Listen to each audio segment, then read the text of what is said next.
What is today's date? Today is Wednesday, August 8th, 2012, and we're going to do the workshop No Dollar Left Behind.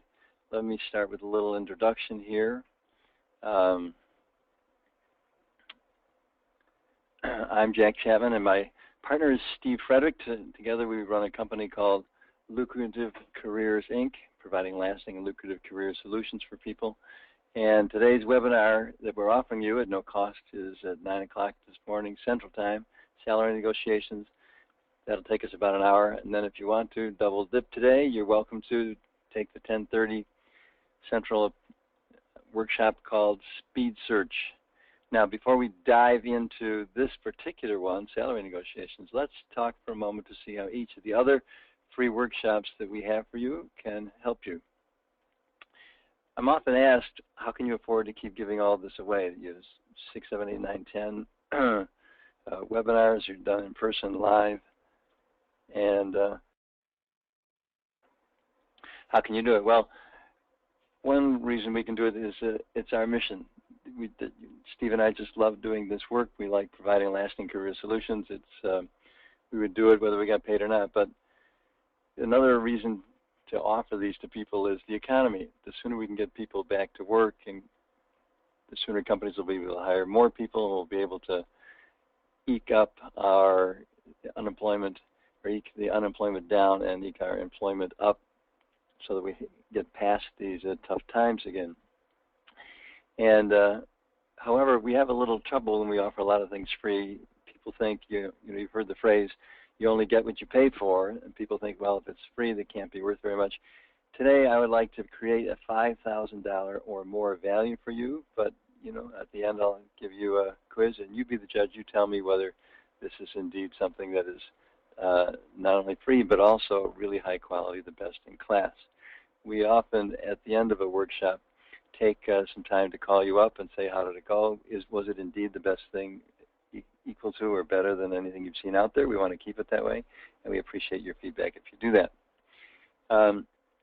Here are the 4 pillars that every month we do these workshops, because they're the real foundation of a job search.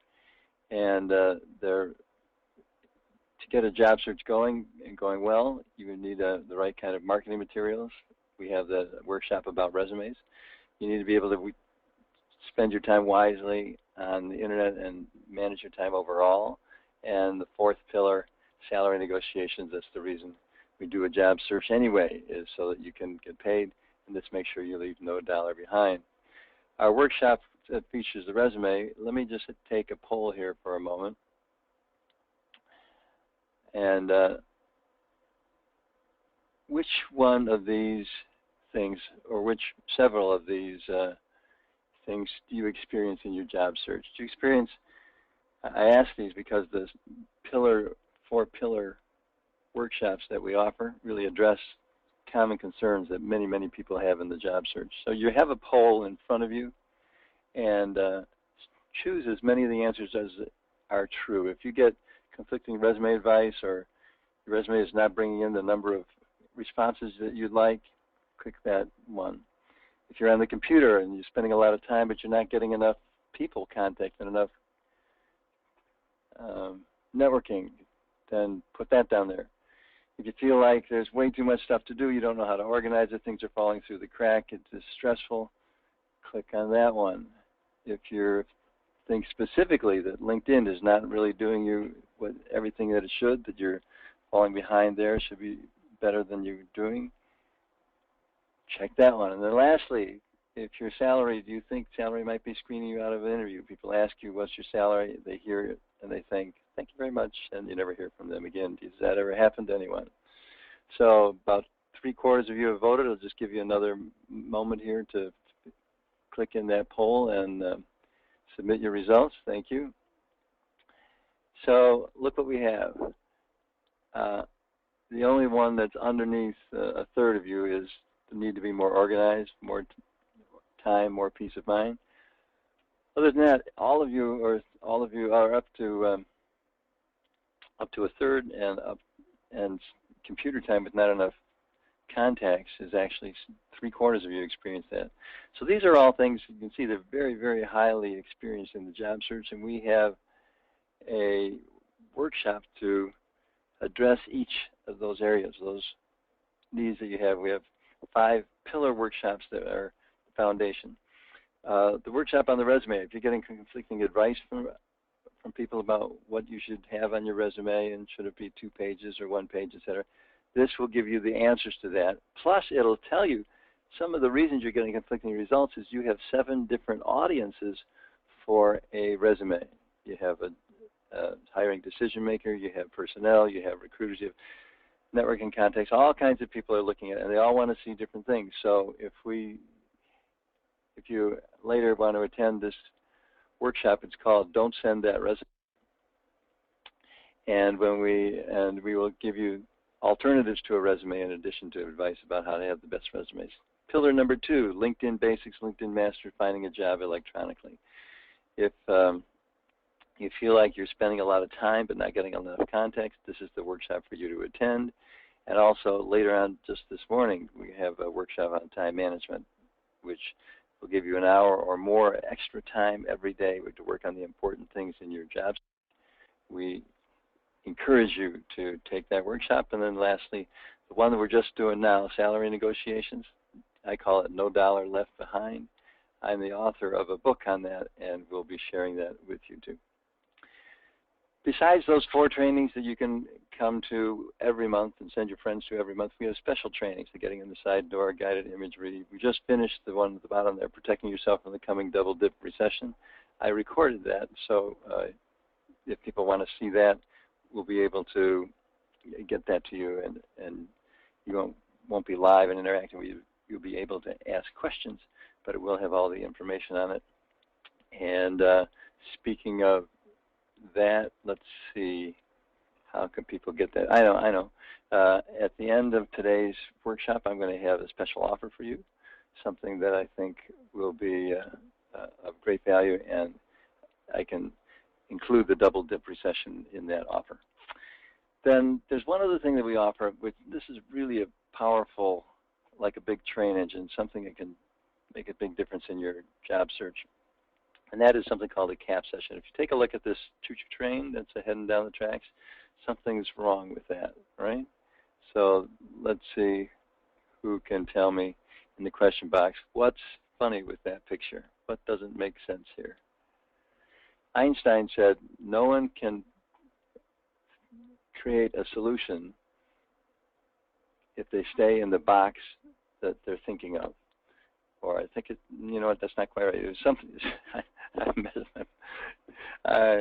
I'm messing up Einstein here. It was something like if the person who creates a problem can't solve it because it's usually created within a box and it's thinking outside the box that actually makes a difference. Likewise, on this train, there you go. Misty says it's not on the track right.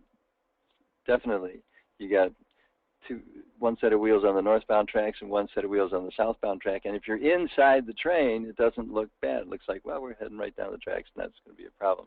But if you're outside the train, you can look and see what happens if you don't have things correct.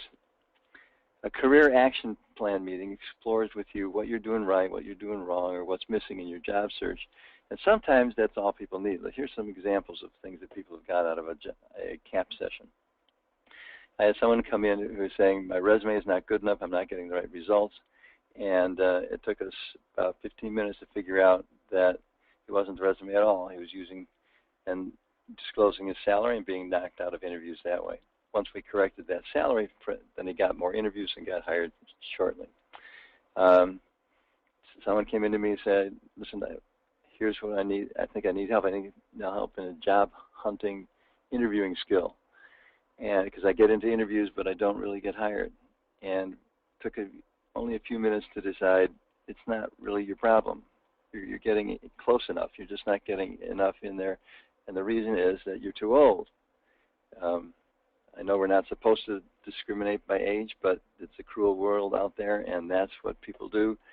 As soon as we changed this campaign from working for one company in a position where younger people would go in, they'd never be competitive, we found the places where being too old either by working on his own business or by approaching a different level of personnel in the company, was able to get around it and got hired. He actually decided to start his own business, consulting business.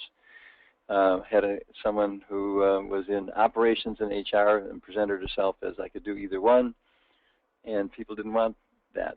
People wanted to know that she could do both, and we changed the presentation, and she got hired. So if you're stuck, stalled, or confused, just not getting the results you want, and you're interested in getting to the bottom of that, you can call us. We later today, when we check in with you, or today or tomorrow when I follow up with you, assuming you're at the live presentation, when I follow up with you and you have some interest in that, we could tell you more about that.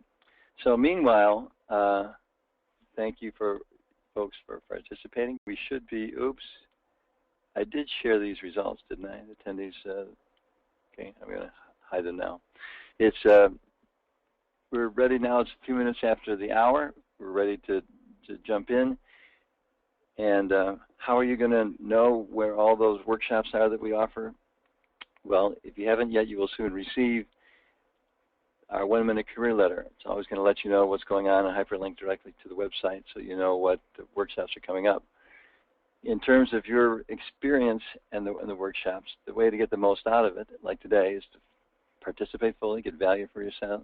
If you haven't yet, you'll be receiving soon our newsletter. Read that. That will keep you abreast of the different workshops we're doing. If you belong to a group, we'd really appreciate that you tell people about this.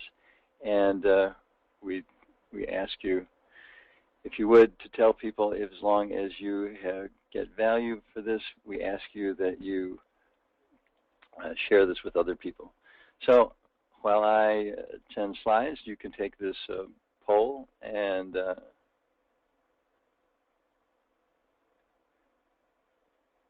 make a pause here while I'm switching. There we go.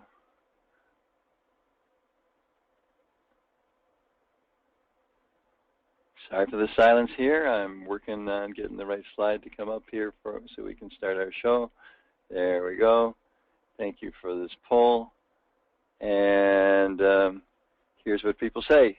3/4 you say, sure, I'll share this with people, and others say, I really have to prove it. Either way, I'm glad to do that for you. Let's jump into negotiating your salary, how to make $1,000 a minute. Remember, during the presentation today, anytime you have a question, a comment, observation, something you want to share, just type it into the question box. I will pay attention to that and see if I can address it in the time that we have here. 1984 was when I first wrote the book, Negotiating Your Salary, How to Make $1,000 a Minute, and it's become, over the years, the Bible of salary negotiations, with its own website, with more information than we'll be able to even get to today in this workshop. We're now on the 7th edition, and this is a book that's for you. If any of the following is true, if you ever felt you were underpaid in a job, you did not negotiate it for the best, or you think you know what to do about negotiations, but you need some coaching about why and how to actually do that. If you're worried in this economy that negotiating a job offer at all might be jeopardizing that job offer, you definitely want to be here in our work today. If you want to figure out how much you're worth and what resources there are online to figure out what you should be negotiating for, you're in the right place. I'm here to tell you everything I possibly can, answer any question I possibly can. I hold nothing back, give you as much value as I possibly can. I'm hoping that today's workshop for each of you will be $5,000 or more in value, but I can't do it all in just this one webinar today. What I can do today is cover the 5 salary making rules, give you some examples of each of those, and point you to some scripts. And then when we're done, I'm going to have an offer I hope is too lucrative or too good for you to anybody to pass up. I want to make it so affordable and so appealing to get my book that you will always think of me for years and years. I used Jack's tips in negotiations and I made that money. That's what I'd love to see, is everyone I meet, and it happens a lot, I shake people's hands and they say, you know what, I tried that salary making rule number 3, made money here, I made money there, you were really helpful to me. I love when that happens. So that's what we're here for, and we're going to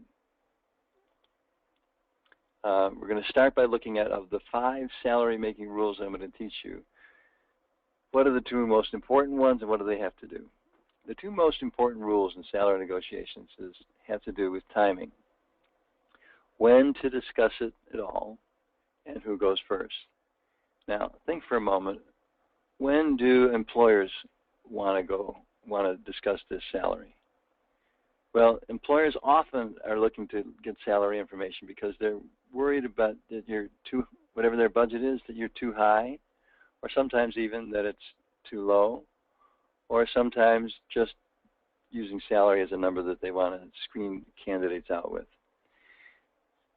The common denominator of those 2 things is that they're looking for ways to screen you out. Now, as long as there's some rationale and good common sense in your job search, you're not applying for things that are totally out of your league, the screening out is not to your advantage. You want to get in there. They may not hire you. You may never get to the salary negotiations. But when salary screens you out, you'll never get a chance to do salary making rules number 2, 3, 4, and 5 if you don't pass muster with salary rule number 1.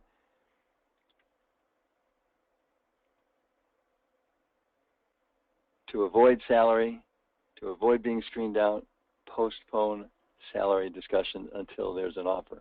All right? Salary making rule number 1, postpone. Let's take a look at the scope here. There are some exceptions to salary making rule number 1, postpone it, and that has to do with talking with the recruiters. We'll talk about that later. But meanwhile, let me talk about a second reason why we don't want to disclose this too soon. All right? So far we've looked at, once you give them your numbers, they can screen you out. You never even get the chance to interview. You're screened out before they even see you and see your best qualities. That's not to your advantage, so you definitely don't want to talk salary soon in that respect.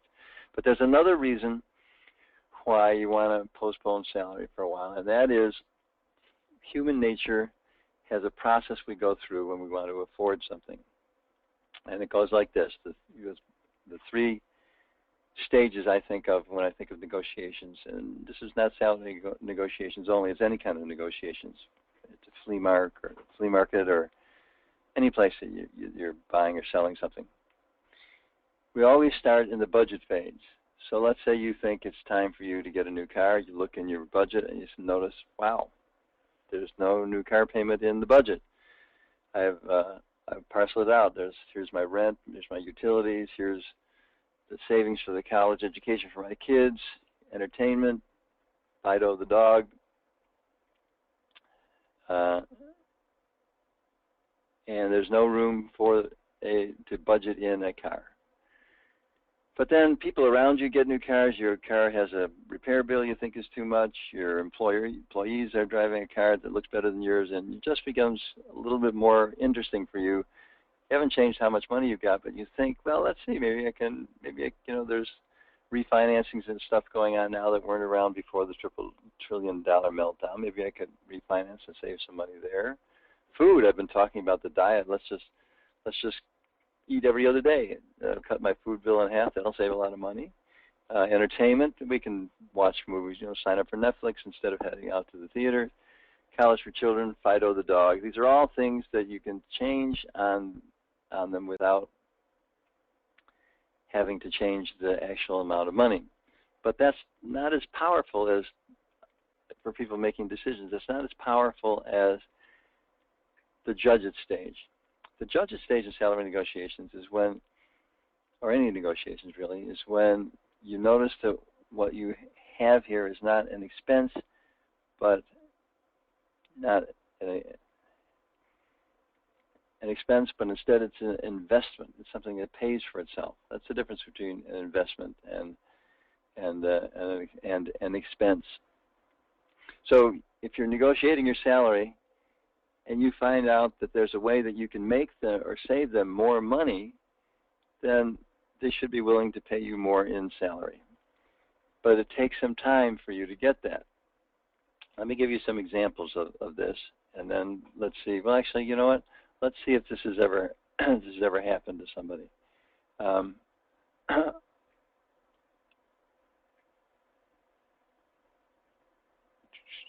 okay, let's start with this one. How many of you, we all run our lives differently. Some people have a budget and they stick within it. That's how it works. Other people are flexible and adaptable and change when a good deal comes up. So let's just see. Of the people who are on the line here, how many of you have bought a car or some big ticket item and ended up spending at least 10% more than you had planned? Okay, about almost 3/4 of you had voted, all right? Because we're looking at what happens in human nature in this negotiation process, okay? Let's close the poll and share the results. 62% of you said, yes, you had a budget, you went out trying to get something, and they found something bigger, better, faster, safer, whatever, and you think, you know, I'm going to spend more on that, and you end up spending 10% more. 38 of you run your lives pretty carefully. You know what you have to spend, that's your budget, and that's what you stay in. Now, let's take a look, and so this piece of human nature we can get working for us, because here's some examples. Example of, when I say examples, that's not an example of you purchasing something. This is an example of an employer purchasing something that is purchasing you or your talents or your time. So I was working with a web designer and internet marketing specialist, guru, and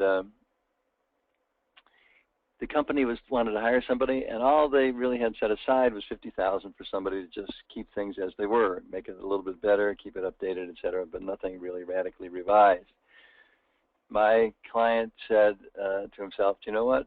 I know that using web analytics, online commercial functions, articles, blogs, marketing, viral videos, etc., we could make their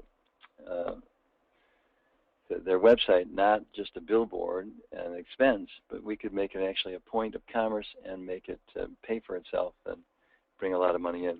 Just like when we talked about the poll a moment ago, that some of you came in with a budget, and then when you noticed there was something outside the budget you wanted, you found a way to do it. Likewise, web designers started by just talking to them. When we were done, we sent back some information about how we think we could make this a center for profit. And result was he got $110,000 for something that was just a $50,000 posted jobs. Unless you think that that's only has to do with six-figure people, let me give you an example of a school social worker I worked with.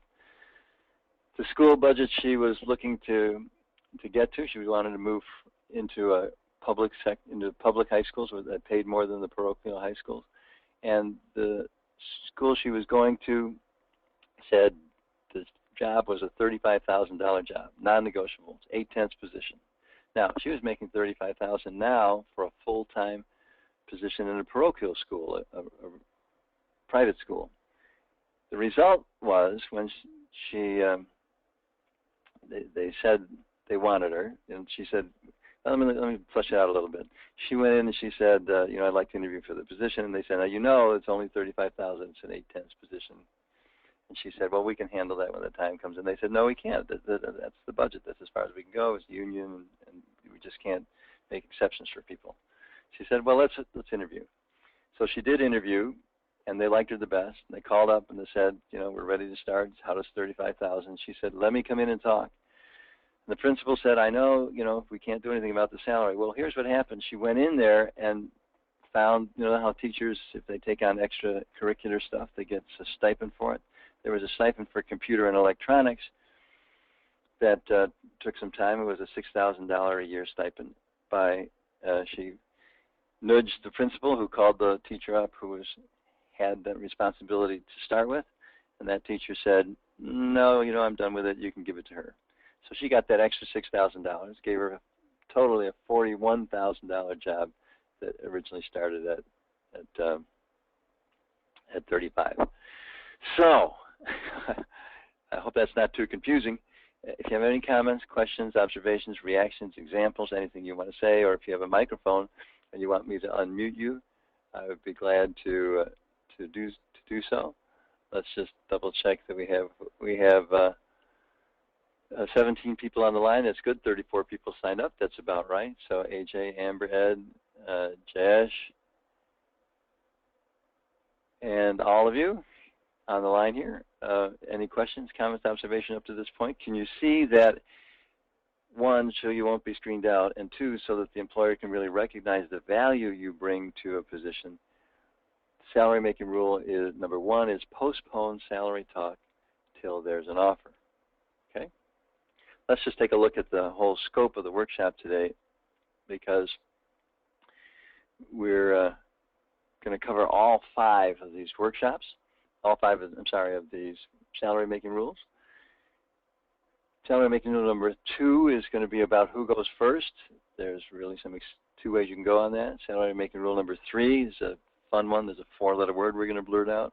Salary making rule number 4 will give you some sense of how you can figure out your value that you go in for, so that you got something in mind and aren't at the mercy of the employer. And then lastly, how you can clinch the deal and deal some more.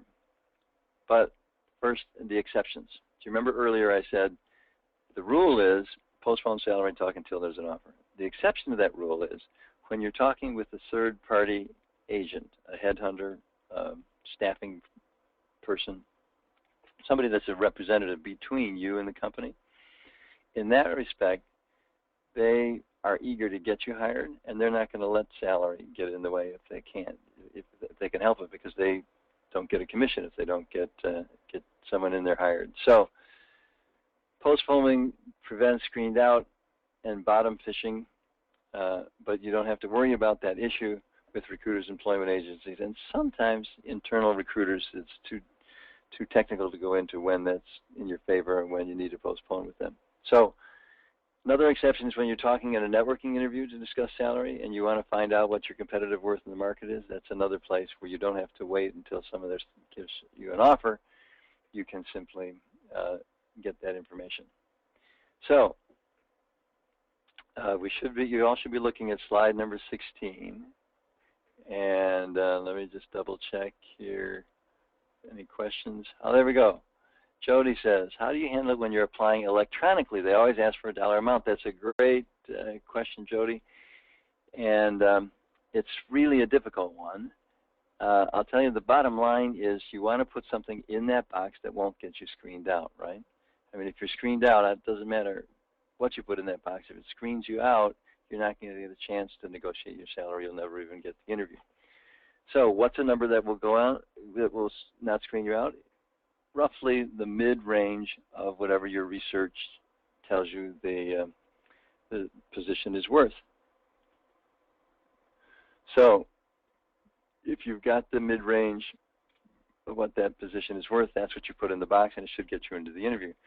But you get to the interview and they say, oh, I see, you're making $80,000, and you don't want to say, oh, no, you asked what I was making, but I didn't really put that in. You need to preemptively get to them and say, when they're in the interviewing process, get to them and say, when I was filling out the application, it looked to me like you wanted some salary information, and my sense was you wanted to know if it would, whether I would be acceptable, or whether the salary levels you're talking about would be acceptable to me, and there was no way for me to write that in there, so I just put the number that of my salary expectations, not my salary history. And my expectations are roughly a fair average compensation for this job, and we can discuss that later. So the idea is put in something there so that you can get into the interview, and then soon into the interview explain that what you wrote down there was not your actual history of earnings, it was your earnings expectations, and that you're open and negotiable. So Michelle says, so should you ignore the salary request at the beginning of the process? No, you do have to say, if they say, what are your salary expectations? Well, actually, I'm going to get to these postponing phrases right now, so I'll do that. And then lastly, from Nubia, what if the employer refuses to postpone it? Okay, well, let's go through these salary making rule number 1 responses and see if we can assuage some of that curiosity. So the book has got 15 different strategies. The book packaged with the CD that I'm going to make that great offer to you at the end of our workshop today. That is has a list and examples of all the different postponing phrases. So let's just take the ones that we've got here. The first one is confident. Something like, you know, I know you're curious about salary. I know you wonder if you can afford me, but let me tell you, I'm sure that it's not going to be a problem. You pay a, let's jump down to number 3 there. You pay a competitive salary, right? And they're going to say something like, well, yes, or, you know, or we're not for profit. We'll pay a little bit less than a private. Or they'll give you some explanation, something or other, to give you enough time to say, okay, well, then I don't think salary is going to be a problem. Let's move forward. If we get to that point, I'm sure it will handle itself. Let's see. So you can pay, or here's something, and let's you can use the salary negotiations like judo uses the power of the opponent to your advantage. Instead of being oppositional, they go with the flow and get and come out on top. Likewise, the let's make a deal here on the bottom says, let's make a deal. Do I get an interview? If this is not in a box or an application on the internet, if it's a real person you're talking to and they say, what are your earnings or what are your earnings expectations? You can say something like, I'd love to share that with you. I share it down to the penny if you like, bonus and base and salary and fringe benefits, all those things. I'd even share W-2s or 1099s or tax forms with you if it's needed. But let me ask you, if I were a few $1,000s high or a couple $1,000s low compared to your budget, that wouldn't screen me out of the interview, would it? All right, we're looking at salary making rule number 1. We're looking at the strategies number 5. Let's make a deal. You see how what that does, it kind of backs them in the corner. They say they want salary information. You say, we'd be glad to give it to you, but I don't want to knock myself out of the running here. If I give this to you, I certainly want to make sure that I don't knock myself out of an interview. Can we arrange an interview? And I'd be glad to bring all this information in with me. So anything that has confidence, and like I say, the salary negotiation rules are all outlined in the book, plus there's a CD that we'll be offering you. And we are at salary making rule number 1 still, postpone salary until there's an offer. Let's move to salary making rule number 2. Number 2 says let them go first unless you meet certain criteria. So let's discuss that. If you go first and you don't come in with the correct number, you have a risk. If you speak first, you can be too high, too low, or just right. If you're too high, they're going to say, "Oh, boy, I'm sorry, we can't help you. That's really outside our range. We'll have to pick another candidate." If you're too low, they still might knock you out of the interview, or if they don't knock you out, you're coming in at a disadvantage. So all 3 of those things get the same results. And you probably heard, I'm going to do a poll here, you probably heard the saying in negotiations that the person who, you know what, I forgot something. Let me go back to get this poll. How many of you have actually hired somebody? Because I'm going to go back to something that I glossed over. I realized there's something important. Do you remember a moment ago we were talking about going back like the principal went back and found the stipend and found some money for that person that got hired. And I'm wondering how common that is out there, that an employer will have a budget and then go through that budget. So now let's take a look at here.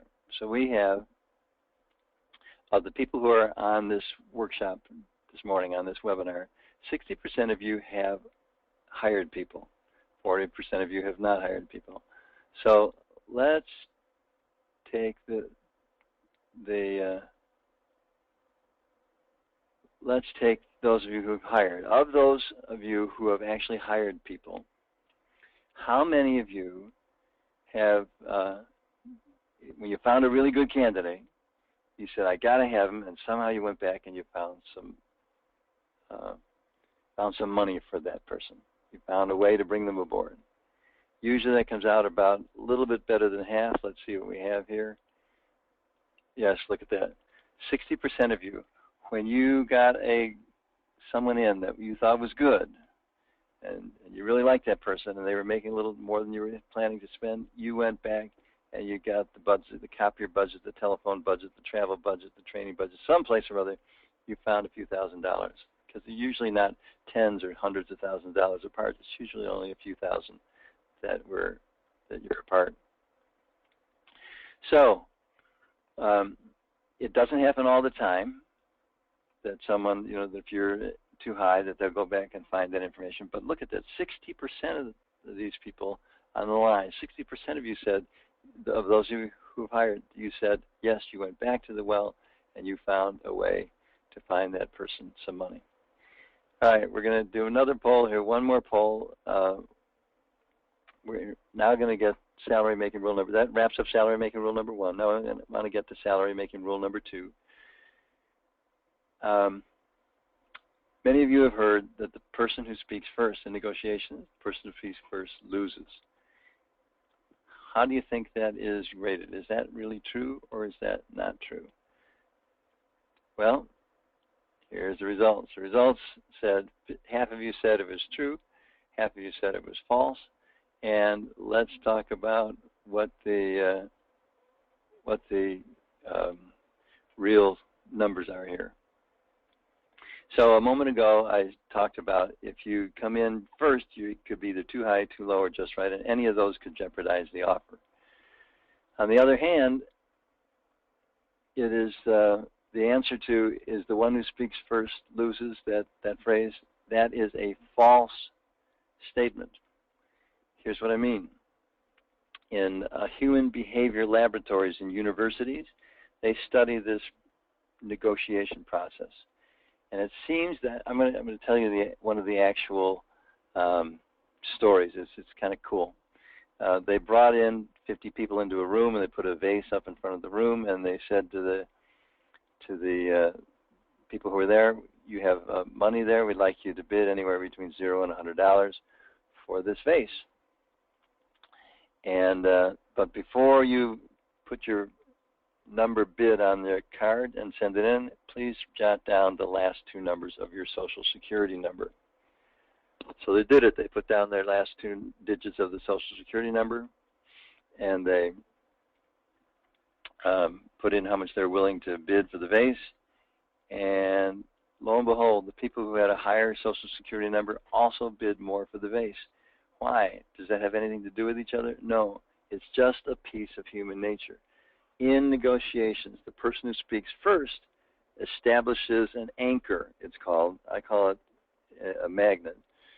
It's a number, and it tends to draw other numbers to it. So if an employer is looking to pay you $60,000, your first gambit is to say, well, my ideal really would be $100,000.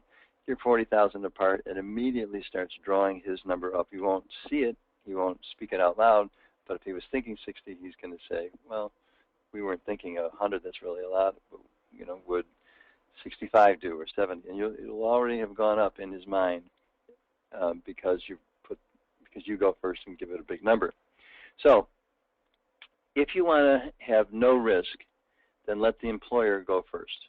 If they say, they say, what are your salary expectations? You say, well, just a fair salary. You're offering me the job, and they say yes. What will it take to bring you aboard? You can, if you want to make sure there's no risk, you say, well, I'm sure you have a budget, sure you have something in mind. Let's have a good starting point. If you want to make me an offer, let's start with you making me an offer. What do you have in mind? You get a number. Let's keep the number that I was just talking about a bit. He says 60,000, and you say 60,000, and then we'll get to salary making rule number 3 in a moment. But 60,000, that will now act as an anchor and bring the top number down, but it is safe. You will have to be secure. You have a job. They won't take it away. They're not going to rescind an offer just because you negotiated. So if it's safe, then wait. On the other hand, if you want the most money, you want to set an anchor out there that's higher and that brings in the more money. AJ has a question saying, oh, AJ, I'm sorry, I pressed the delete instead of pressing the question. You'll need to ask that again if you would, AJ. Thanks. So the salary making rule number 2, if you want no risk, let them go first. It may cost you some money. If you want the best deal, then you go first. And always start at the very top of the range. Your ideal number. We're going to talk about how to find those ranges. But if we do this, we get the best of both worlds. How are you going to negotiate when next is waiting in the hallway out there? You don't want to come in too high. They're going to just go get another candidate, right? So here's the compromise. You can go for it and minimize the risk of them rescinding or changing their mind about the offer if you make a deal and say, I wouldn't jeopardize the offer as it stands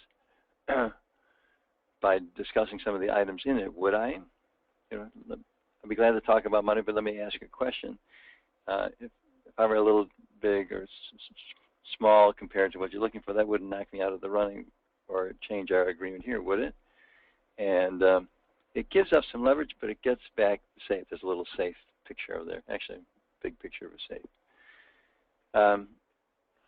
So let's summarize where we are. Salary making rules number 1 through 5. We're covering 1 and 2, and we're just about ready to jump into number 3. In salary making rule number 2, let them go first if your biggest concern is how do I make sure that I don't rescind or lose or mess up an offer that I've got. The highest priority is that I get what I get. It's not that I get every penny.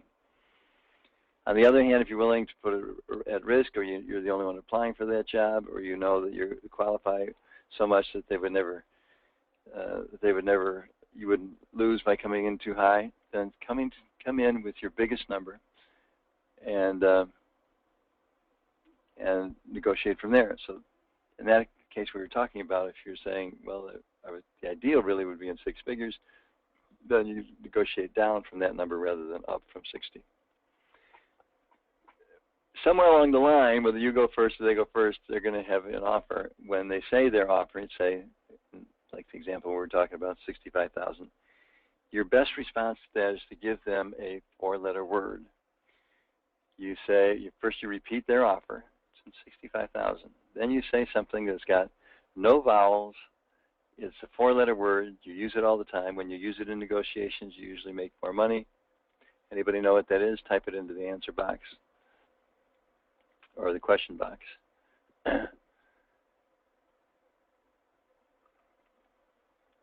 Repeat the figure, top of the range, blur out the 4-letter word. No one has guessed it so far. Anyone type that in? There you go. Jody has read my book. She gets the right answer. Ding, ding, ding. Congratulations, Jody.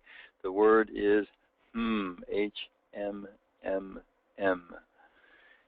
Anytime you're negotiating for anything, a car, a house, a payment of any kind, always start with what's called the flinch. The flinch is saying, well, I don't know, gosh, dear, I don't know if that really fits. I can't do that. I can do something else. Kind of that hesitation move. And once that's done, and you said, and they say, well, we could go higher than 60. We could go to 65 or 70. What did you have in mind? Then it's time to do the next kind of research, the next kind of negotiations. AJ says, oh, we have a long question here. Let me get it. What do you do when you come up against an aggressive HR recruiter who is insistent to get a salary number out of you? I've tried deflecting responses, but after 2 or 3, they're still asking for a number, and you haven't given one. You start to sound evasive. After 3 deferral responses, don't you start to sound uncooperative? Okay. Thanks, AJ. Yes. And the recommendation is that you go first. If there's someone that's their policy, that's what they're going to do, that goes no further until you disclose your salary, earnings, or expectations, well, you get to make a choice. You want the interview or not. If you want the interview, you give them what they ask for, and if you don't care, then you can hold your ground. And all is not lost. You can still do the let's make a deal maneuver and say, all right, listen, I can understand you want to get a sense of my history and expectations. And what I'd really like is an opportunity to show you, no matter what my last price tag was, what I can do for you and how valuable I could be to the company. That would look like an interview. Is there any way that I can be assured of an interview, or do you think my salary could screen me out? And they're going to protest. You know, they're going to say it's unfair, isn't it, for them to ask you your salary requirements, but not disclose theirs. And that's another way you can do it too. You can just flip it around and say, I'd be glad to do it, but tell me, you know, what's the range? I'll tell you if it fits. That doesn't work quite as well as what I'm going to suggest now, which is that you say, well, yes, here's my earnings, but can I be assured an interview? That's what you really want. Once you're assured an interview, you are all set, and you can take off from there, and you can tell them whatever numbers they want. Thanks, AJ, for the question. So we're now on salary making rule number 4, where you've given them the HMMM, and it's time for you to do the actual negotiation, to come in with a number that makes sense to you. There's in Chapter 5 in the book, there are even more electronic resources, more on Glassdoor and things like that. But here's the formula that you use when you go into an interview so that you know that you're not leaving money on the table. Your market value is going to be a combination of your ORV, that's your objectively researched value, plus your IV, that's your individual value over and above what they find in any candidate, and RF, your risk factor dollars, what kind of bonuses and other contingency compensation are you willing to take to come up to your market value. Now, let me go through, let me talk about BOTNA for a minute, and then I'm going to go back to this formula. You need to know 2 things going into an interview. One, you do want to have your highest, your ideal, the biggest number you can do, but you also want to make sure that you are very clear on what is the least that you're going to accept. If you're not clear about that, then in the enthusiasm of the moment, when they offer you the job and you've been waiting 6 months to get one, you get excited and you think, oh, I'm not going to negotiate now, I'll negotiate later, or it wouldn't make that much difference, etc. In the heat of that passion of, yes, I want to get hired, sometimes you'll really let go of money that could have been yours and you let it sit on the table. And, or worse, you take a number, and then later when you go back to work, you feel like, wow, I gypped myself. And every day you go into work, you're going to feel that I didn't do it right. I left some money, and I just, you know, could kick myself. You don't want that to happen. So you want to know what is the least that you will accept and what you'll do if they can't even come up to that number. BOTNA stands for Best Alternative to a Negotiated Agreement. We'll be coming up on that a little bit later in the presentation. So here are some places you can figure out how much you're worth. Remember, write in any questions to the question box if you want me to address them. That's a way we can communicate with each other. So I won't go into real depth on these, but these are the 4 key areas. There's Glassdoor, recruiters, networking, and other things that form a 5th line there. But jobstar.org, salary.com, payscale.com, Indeed.com, they all have their take on the salary. And some of them have job descriptions, some of them have only job titles. And if you check all 4, then you will get some good information from them. Even, let me show you an example. I think this next slide is an example. Yeah. So like here's payscale.com. If you were a law librarian, on average, you're paid roughly $63,966. And the real specialized ones are making 6 figures, and the entry levels are making $35,000. So that's a big range, isn't it? $35,000 to $100,000, and that's actually another big range. That's another thing you can do if the newspaper or the application online, if it allows you to put more than one number in there, you can put a number another number. So they say to the salary, to this law librarian, what are your earnings expectations? You'd say 35,000 ... 112,000. That way you're putting in a range, you're giving them their example, and you're saying what your research does, and they shouldn't have any quibble with that. All right, let's get back to this research. Remember, there's your ORV, your objectively researched value, and where do you find that? You find that in the services that are on the previous page here. The one, there we go, the Indeed, pay scales, etc. And once you have that information, you assemble it from all the resources, and you can go in now and be able to negotiate. Remember the magnet anchor, and make, if you're going to go in, start as high as possible. Know what your satisfactory number is and what your no-go is. Figure out, if you don't take this, what's your alternative. If you don't have any alternative, you're not going to be able to negotiate well. The actual power that shows up in negotiations often comes from this step of knowing what your best alternative to a negotiated agreement is. Once you know that, you'll have a level of confidence, and sometimes without any words, your employer will up the offer to meet your bottom line just out of the energy and the attitude that you put there. So those are the three things you want to bring in so that you can negotiate for them. And that's salary making rule number 4. We're just about on time here, 10 more minutes and we'll be up. Salary making rule number 5, clinch the deal and deal some more. Anyone have any questions, comments, observations, reactions up to this point? Type them in the question box. Be glad to address them individually. Clinch the deal and deal some more. So number 1, don't make it final in the room. Give yourself some wiggle room. Give yourself a chance to come back. You say something like, wow, I think this is good. We started here. This agreement sounds great. Let me just make sure that I haven't missed anything. Let me give you my conditional yes today, and then I get back to you as soon as you need to know. When do you need to know? That puts you on their timetable, so you're not just saying, I can't tell you until next Friday or something like that. That's kind of your needs. Instead, you want to be on their timetable and say, so how soon do you need to know? Then another deal, clinch the deal and deal some more, is you may have an offer, and the offer and the salary and bonus or salary and commission is fine, but now it comes time for some other things, for benefits and perks. In the offer I'm going to make you at the end, those of you who are still here at the end of today's webinar, we'll tell you about the golden hour. There's 5 things you can negotiate even after you think you've accepted an offer. So this negotiation has got 5 more things in it you definitely owe yourself to learn. But here's the basic benefits and perks. Basic compensation, salary, commission, and bonuses. Benefits, perks, tuitions. I had someone negotiate greens fees. That's when you play golf, it's what it costs to do a round of golf, green fee. And these are pretty expensive green fees, $100 for a round. But he was in sales. He was made a lot of deals on the golf course, and he negotiated his greens fees.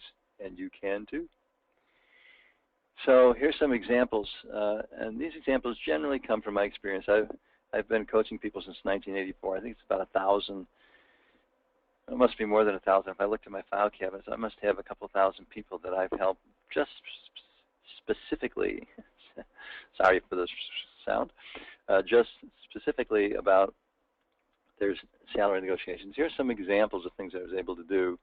We had a librarian who wanted $60,000 annual income, and their budget of the library she was going to was only $30,000. So I coached her in a way that she got back to them and said, I can do your full-time job, but I can do it in half-time hours. So you can still keep your $30,000 salary, but let me come in 20 hours a week, and what I'm going to do is I'm going to upgrade the talent and capabilities of the clerical help you have, so they're more at the level of librarian help, not clerical help. And then everybody wins. You pay 30, I'm earning at the rate of 60, and you get better coverage than you would have got with just one person at the library. So they cooked that deal. I was working with an independent contractor in the toy safety arena, and she was working with the company and working with them on a 1099 basis as a consultant.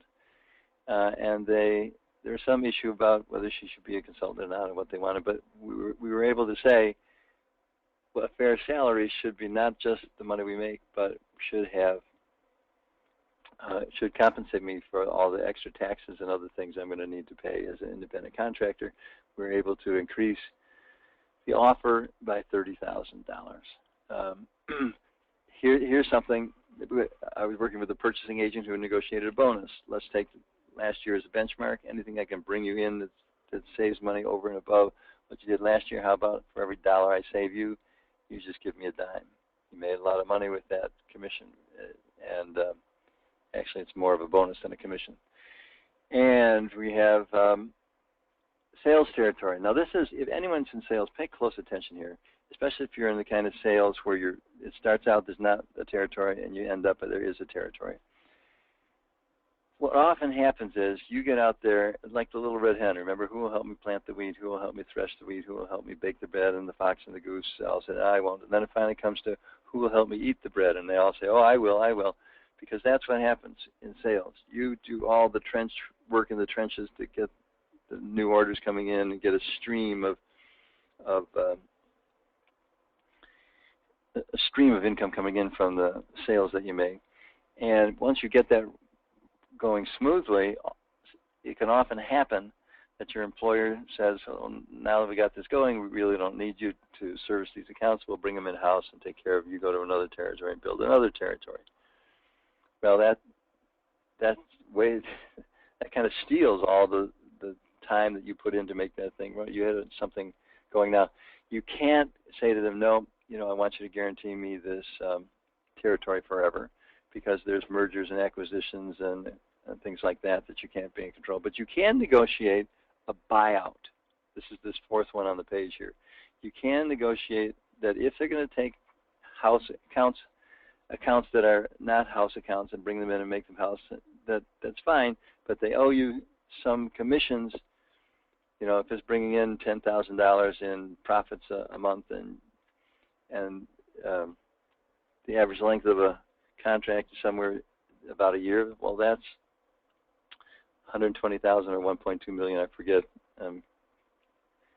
something like that. My arithmetic goes crazy now that I have a calculator. Anyway, it's some portion of money. Say 10,000 times 12 is 120,000, right? So it's 120,000 worth of profit that comes in from stuff that you built. You don't want that going someplace else. You'd say, well, if you take the account in-house, how about I get 10% of what I would have earned anyway, just as a buyout promise. There's lots of examples in the book and lots of examples online with the password to this that you'll find in the book. And let me move back one. And I hope you get it. I'm going to make that offer in just a moment. But that's salary making rule number 1, 2, 3, 4, or 5. Now, many of you have some questions that you brought with you, I'm sure, today. There's a bunch of questions here. All these questions and more, bigger title, what if I want to negotiate a deal up front? What if I paid less as a 1099 contractor, etc.? All those questions are answered in the book, and I'm going to show you a way to get it. Let's just review the 5 salary making rules. Salary making rule number 1, postpone until there's an offer. Salary making rule number 2, let them go first, or you go first with your highest number that passes the last test with your ideal. If you're worried about jeopardizing the offer, let them go first and lock it in with the lockdown maneuver, and then go back, come in with your ideal number. Salary making rule number 3, when you hear an offer, splurt out that 4-letter word, and you can do that in any kind of negotiating session. And salary making rule number 4, calculate your research response and negotiate for that. Salary making rule number 5, clinch the deal and deal some more with the benefits and perks. So here's my book. Here's what I'd like to do to help you get it. You get the web instant download and 15 phrases. And if you online, or if you went to the store, you'd have to pay $30 for that, or $17 just to get the book at the store, making it a total of $47. But for you today, it's not 30, it's not 17, it's not the 47 that adds up to. Special offer for participants on this call, whether it's, I'm recording it, so if I've made it available for recording, you can check this. It says till Friday, but I think I'll just extend it if you put this coupon code in. Until Friday, or for you guys whenever, if you simply go to the website, www.salarynegotiations.com, you will click on the square called Get the Book. And instead of paying $30 for it, you'll pay $14.97. Let me show you what I mean. This is the screen you go to. When you go to www.salarynegotiations.com, you will get to this screen. When you get to the screen, you'll see the Get the Book. You get the book up here. And all you need to do is just click on that book, and you will go to the next page, which says you can download the book, download the postponing audio phrases, get the special report on the golden hour of negotiating, plus a 60-minute recording of a live salary negotiation. And the way you get that is over here in this box on the left where it says coupon code, optional. Type in the word salary, S-A-L-A-R-Y. When you do that, instead of over here at $29.95, you'll get it for $14.95. Thank you very much for being part of my workshop this morning. If we can help you in any way, shape, or form, let me know. I'm going to take one last poll, if you would, please. Remember I asked you that I said I want to produce some value for you today.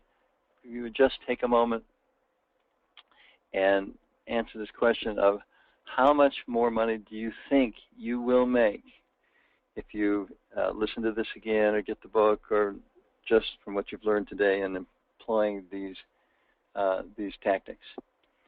Do you think you'll get an extra 1,000, extra 3,000 or more, extra 5,000 or more? Half of you have voted. Please, the rest of you vote. And meanwhile, I'll just refresh you. You're going to go to the website, click on Get the Book. Special coupon code will get you the e-version for just, whoa, wow. Look at these numbers. This is pretty good, interesting. I'm going to close the poll right here and show you. So thank you for being honest here. 11% of you said, frankly, you're not going to make more than $1,000. I had hoped everyone would make 5,000 or more, but look at that.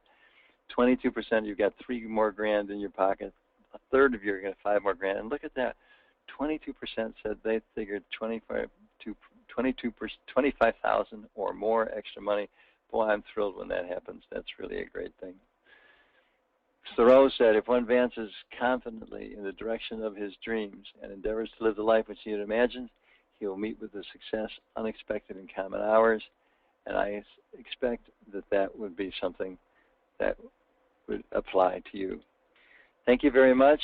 Type in, thanks Vish for your, Vish has a thank you note for me here. Thank you, Vish. If on the right over here where it says questions, if you would type in any thanks or goodbyes or appreciations of the day or questions, we'll just take a moment to do that. And then I'll turn you loose to hang up if you want. The speed search workshop is coming up in just about a half an hour. And we're glad to get you more interviews by making your job search go faster. So Nubia says, great job, thank you. I appreciate that. AJ, thanks so much. Thank you, Karen. Karen, Karen, I hope you got the electronic version. I think this is the Karen. Excellent. Once again, this is the Karen who's wanted the double dip recession. I think I sent you that URL for that, and I hope you enjoy it. Which reminds me, anyone else, if you're getting the book and you want the URL to, if you missed what to do in the coming recession and how to protect yourself, that was a webinar I gave just a couple of days ago, or last Friday, I don't know, just a little while ago. I guess last Wednesday. If you would like a recording of that, I will throw that in. If you order the How to Make $1,000 a Minute and you get all those bonuses, etc., just email me at jkchapman. My address is in the book, so look it up in the book, and say, please send me the URL to the Double Dip Coming Recession Strategy webinar. I think that's what it was called. So Karen says, excellent once again. I appreciate that, Karen. Jody says, this was really helpful. See you again in 30 minutes. Okay, Jody, see you in 30 minutes. Vish says, I wish I can, but I have another call. That's great, Vish. Thanks for participating in this one. And Jay says, what if they ask to verify past earnings using a 1099 or a W-2?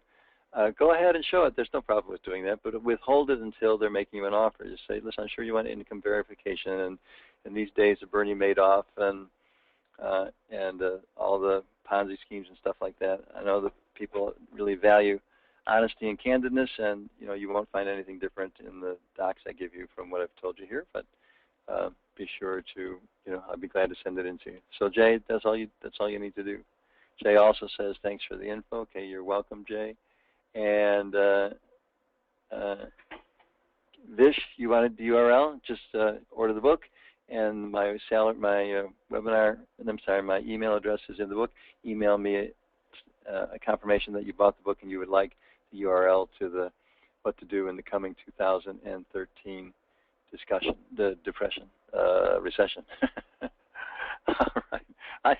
Here's Jack Chapman. I think I'm talked out now. Nina says thanks so much, and Vish says I will. All right. Thank you all very much. I'm going to sign off now, and we appreciate your participation, and may you have a prosperous day.